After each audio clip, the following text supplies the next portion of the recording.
first-class cricket back to Bradford. But it all really started from the fact that there's a shortage of playing facilities in this local area. And together with the ECB, Sport England and Bradford MDC, we came up with this vision of creating fantastic net facilities for the community.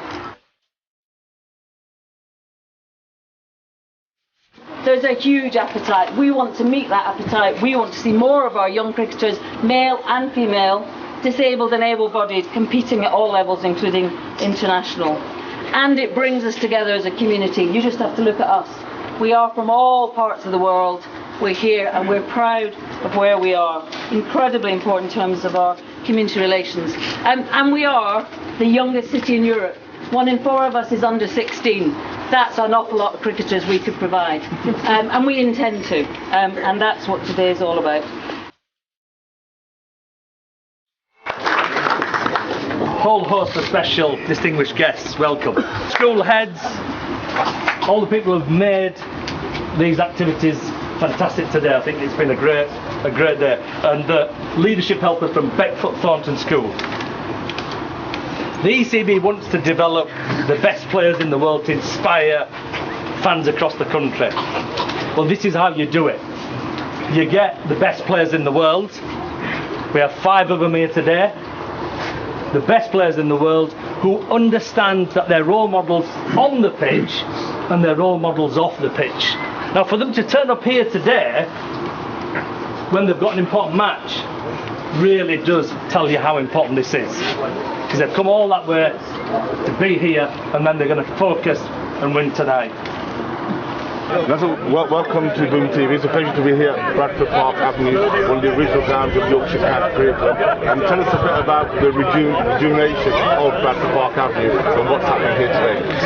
Well, Bradford Park Avenue, last first-class game played here was 1996, I think it was. And after that, dereliction took place. It was just left to ruin, really. And 3 years ago, Yorkshire decided that they wanted to be part of this history of the ground.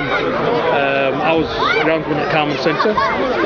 They asked me to come in as a part-time groundsman at the time just to help out with the wicket. And I did that for 2 years on a part-time thing, and then obviously the investments have been put in down there with the nets, the new scoreboard, the new wickets here. It's £60,000 worth of new wickets there, yeah. So then they give me the job as full-time 1st of March this year. So congratulations.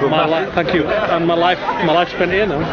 and tell us what is actually new here. You mentioned the scoreboard, but I noticed there's some cricket as well. Down the bottom there, just between us and the mosque here, used to be the old football ground, Park Avenue's football ground, which 1970 Park Avenue ceased to exist. So down there was open space. So the county club decided that they wanted 8 lanes of cricket nets and a pavilion. So that pavilion and them nets are specifically for down there. And they're new. They're brand new. They've only been operational since April, sort of mid-April.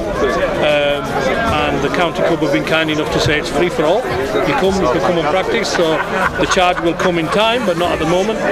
We want the community to understand that this is theirs and it's for them to use. The other investment is the scoreboard. As you can see, that's just been handed over yesterday. And that's like a serious first class. Well, yeah, I mean, everything that's been planned and everything that's been put into place. These wickets are replicate Headingley, so that's why the cost is what it is. In a couple of years' time, they will be exactly what Headingley is. You know, with that TLC, with that good groundsman, if you want to say. But fortunately for me, I've got a good mentor. He's the second team groundsman, and he works for Yorkshire with me. He's Richard Robinson, somebody I played cricket with all my life. He's a good friend as well. It's brilliant because I can pick the phone up at any time, ask any question I want. And the big thing for me is, as you can see, it's for a community. It's not a community. It's not an Asian community. It's not a white community. It's right across the board. Everybody. I mean, when you go down to the nets down there, you'll see the visually impaired are practicing. girls are practicing, the 3 teams that play here are practicing, there's some kids that are practicing. So cricket is, sport for me is, it just breaks barriers. And I've played cricket all my life since I was, most of my life, 10 years old to today, and I'm still in it. And you know what, talking to some of the people here, Dickie Bird, I grew up with that. I grew up with watching that man saying that's how, and now I'm stood on the same ground talking to him. You can't write that, can you? Preparing the wicket that he's now standing on. Yeah, and he was just telling me that he was he played highest ever score here. And he's these are history stuff. I played here when the old pavilion was here, and when you got changed in that pavilion, you knew you had history behind you. You'd walk down the stairs, and because we wear spikes when you're playing cricket, they were grooved. The stairs were dangerous, they were grooved. And you walk through the crowd onto the pitch, and it was an amazing feeling because as 14-year-old, 13-year-old, you are walking on history, and it's a huge ground. Yorkshire player. I actually saw Viv Richards play going back a lot of years. Won't tell you how I got in, but that's another story. It doesn't get better than that. And Salvi, you as a would-be MP and someone who grew up in Bradford must be very thrilled about this fantastic regeneration story. Absolutely, it's really awe-inspiring, and hearing your own personal story, Yasser working hard in Carmen and coming here, going up the rung as it were, the ladder, and that's inspirational in itself. But right here where we are, as you said, it's hallowed ground.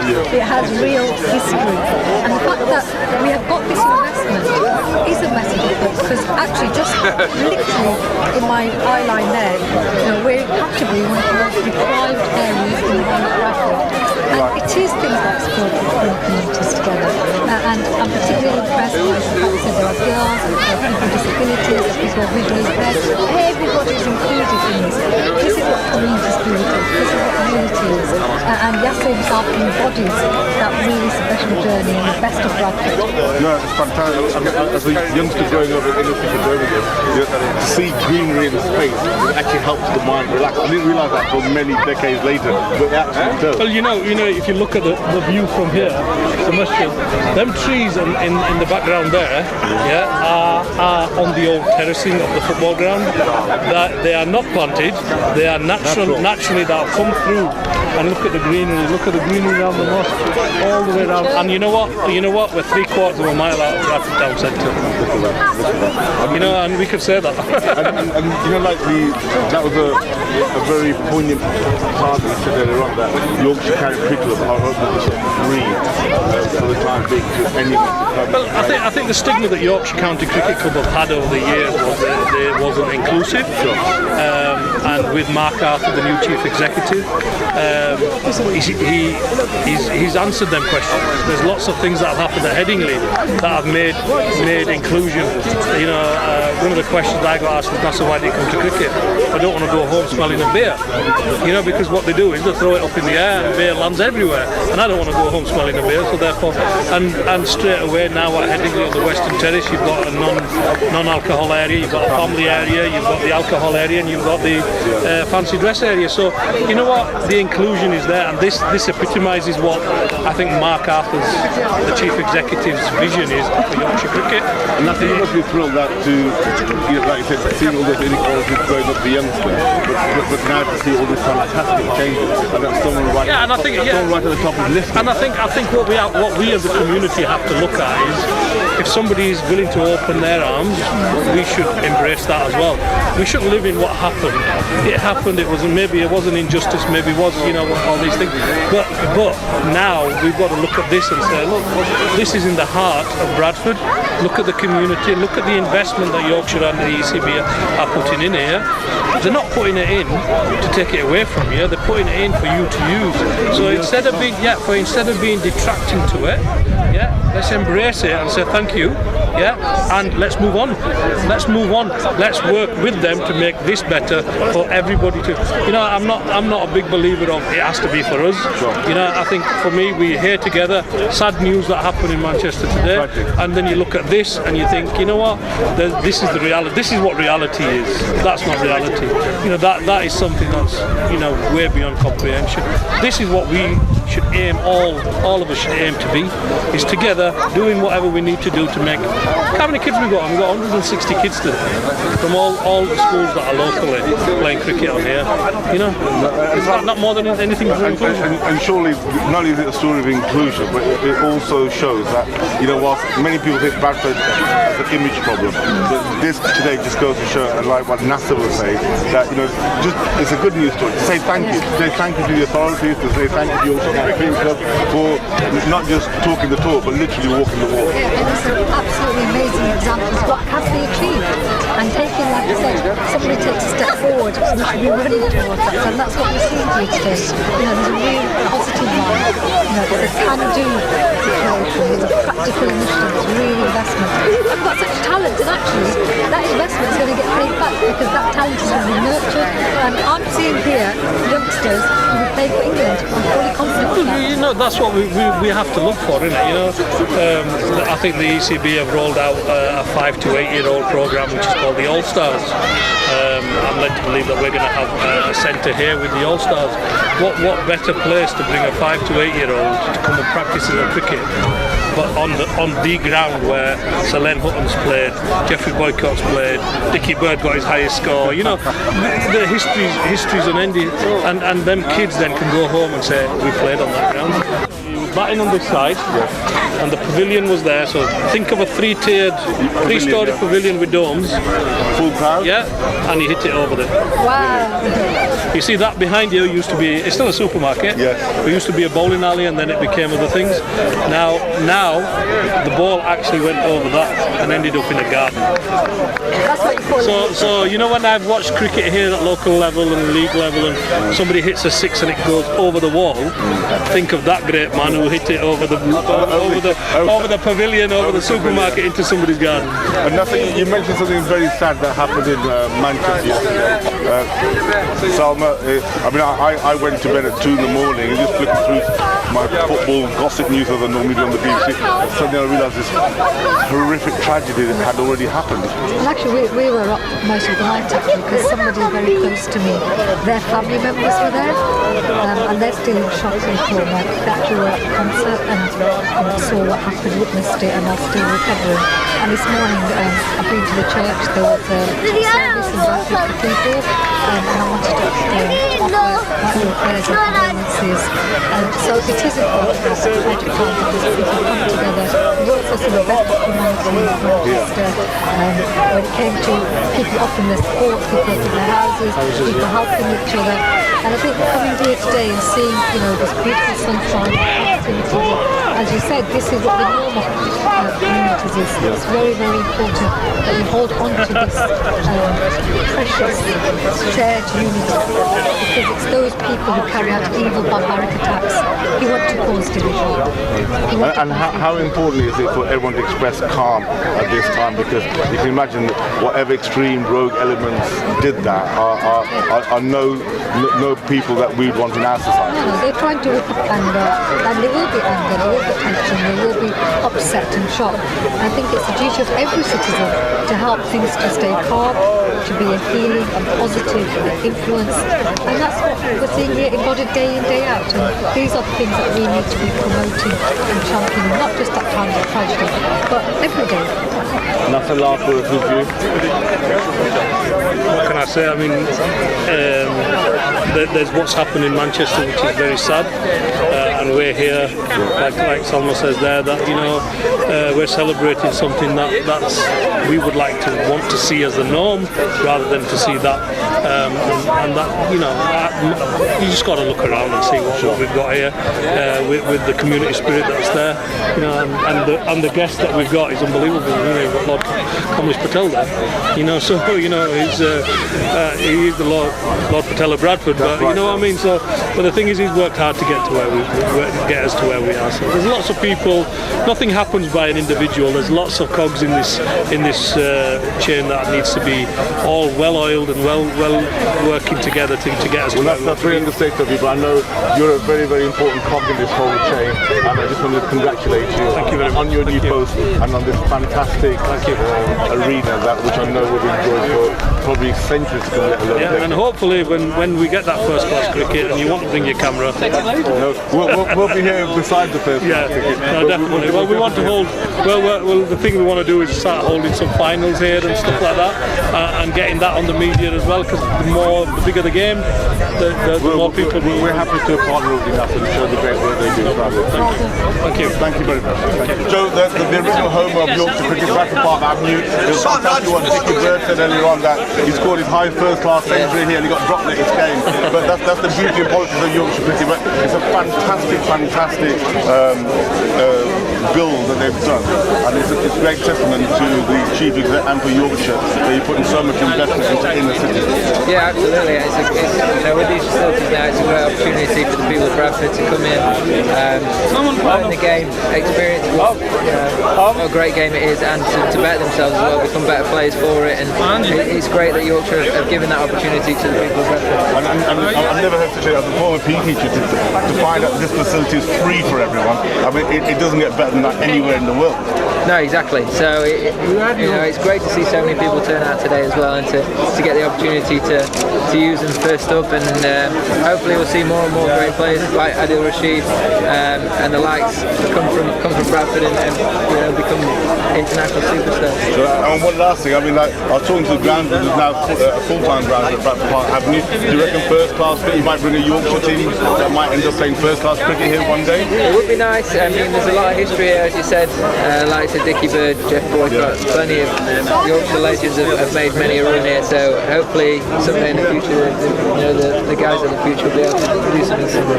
And one last thing, Joe, we're a sports channel, so can we do a shout out to Joe Root coming soon on Boom to our channel? Yeah. Shout out Joe Root coming to Boom. Joe, thank you very much. Enjoy that. Good luck tomorrow. Thank you. Welcome to Bradford Park Avenue, the original home of Yorkshire County cricket. You know from originally coming from the inner cities how important it is to have a ground in the actual city itself. And you probably are too young to remember, but your father probably remembers the ground of Bradford Park Avenue. How important is it that these facilities are supported like they are from Yorkshire County Cricket Club?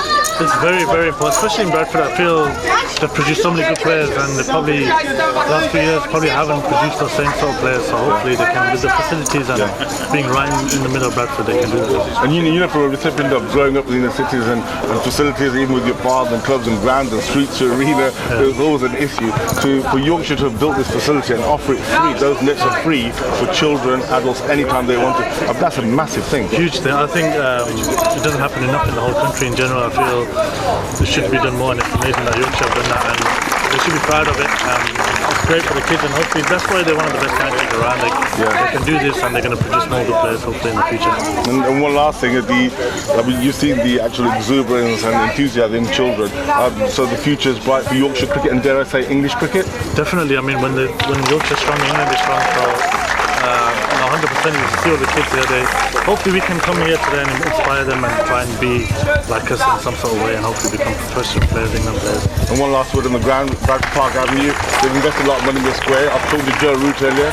Who knows, they might even play first class cricket. You might come back to play here first class cricket one day. You never know, it's not far off Scarborough, so if we can do it up a little bit more, and the wicket's good and stuff, then hopefully you can play in Bradford someday. Well, and thank you very much, and all the best for your international summer. Thank you. Thank you. Can I personally thank Sonny Burstow, Moeen Ali, Adil Rashid, David Willett, and of course our England captain Joe Root.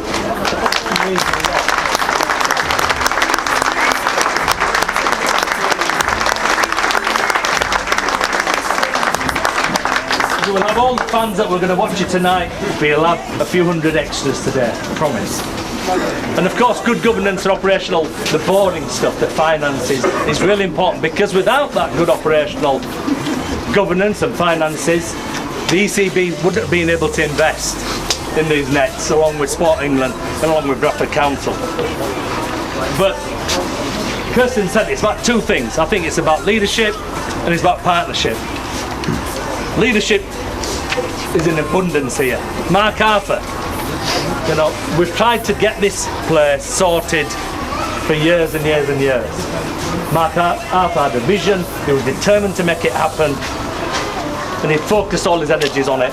And with all the support from the Yorkshire Foundation and others, he's made this happen. But he just didn't do this.